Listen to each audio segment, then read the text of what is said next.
نحمدہ ونصلی علی رسولہ الکریم۔ منتخب احادیث پارٹ 9، حدیث نمبر 26۔ حضرت انس بن مالک رضی اللہ عنہ بیان کرتے ہیں کہ رسول اللہ صلی اللہ علیہ وسلم نے ارشاد فرمایا، مجھے تمنا ہے کہ میں اپنے بھائیوں سے ملتا۔ صحابہ رضی اللہ عنہ نے عرض کیا، کیا ہم آپ کے بھائی نہیں ہیں؟ آپ صلی اللہ علیہ وسلم نے ارشاد فرمایا، تم تو میرے صحابہ ہو، اور میرے بھائی وہ لوگ ہیں جو مجھے دیکھے بغیر مجھ پر ایمان لائیں گے۔ حدیث نمبر 27۔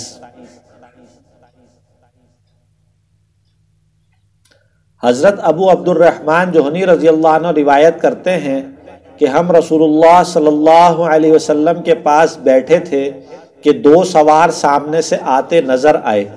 جب آپ صلی اللہ علیہ وسلم نے انہیں دیکھا تو فرمایا، یہ دونوں قبیلہ کندہ اور قبیلہ مزہج کے لوگ معلوم ہوتے ہیں، یہاں تک کہ جب وہ رسول اللہ صلی اللہ علیہ وسلم کی خدمت میں پہنچے تو وہ قبیلہ مزہج کے لوگ تھے۔ راوی کہتے ہیں کہ ان میں ایک شخص بیعت کے لیے آپ صلی اللہ علیہ وسلم کے قریب آئے۔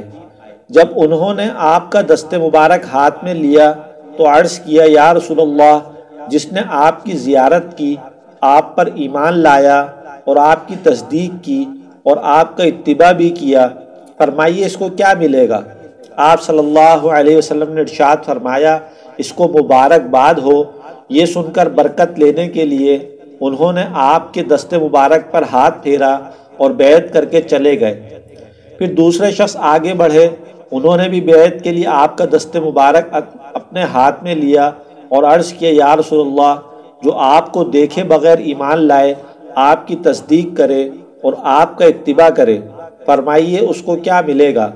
آپ صلی اللہ علیہ وسلم نے ارشاد فرمایا، اس کو مبارک ہو، مبارک ہو، مبارک ہو۔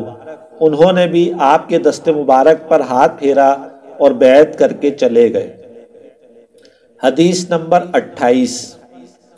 حضرت ابو موسیٰ رضی اللہ عنہ سے روایت ہے کہ رسول اللہ صلی اللہ علیہ وسلم نے ارشاد فرمایا، تین شخص ایسے ہیں جن کے لیے دوہرا ثواب ہے۔ ایک وہ شخص جو اہل کتاب میں سے ہو، یہودی ہو یا عیسائی، اپنے نبی پر ایمان لائے، پھر محمد صلی اللہ علیہ وسلم پر بھی ایمان لائے۔ دوسرا وہ غلام جو اللہ کے حقوق بھی ادا کرے اور اپنے آقا کے حقوق بھی ادا کرے۔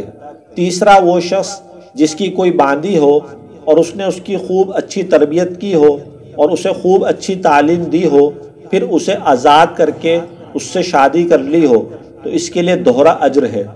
فائدہ: حدیث شریف کا مقصد یہ ہے کہ ان لوگوں کے نامہ اعمال میں ہر عمل کا ثواب دوسروں کے عمل کے مقابلے میں دوہرا لکھا جائے گا۔ مثلاً اگر کوئی دوسرا شخص نماز پڑھے تو اسے 10 گنا ثواب ملے گا، اور یہی عمل ان تینوں میں سے کوئی کرے تو اسے 20 گنا ثواب ملے گا۔ حدیث نمبر 29۔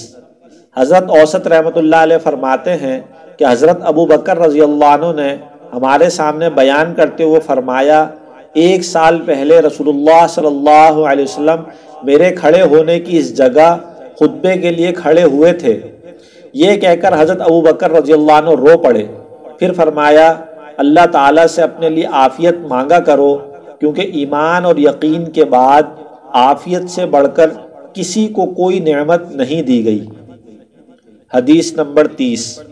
حضرت عمر بن شعیب اپنے باپ دادا سے روایت کرتے ہیں کہ نبی کریم صلی اللہ علیہ وسلم نے ارشاد فرمایا، اس امت کی اصلاح کی ابتدا یقین اور دنیا سے بے رغبتی کی وجہ سے ہوئی ہے، اور اس کی بربادی کی ابتدا بخل اور لمبی امیدوں کی وجہ سے ہوگی۔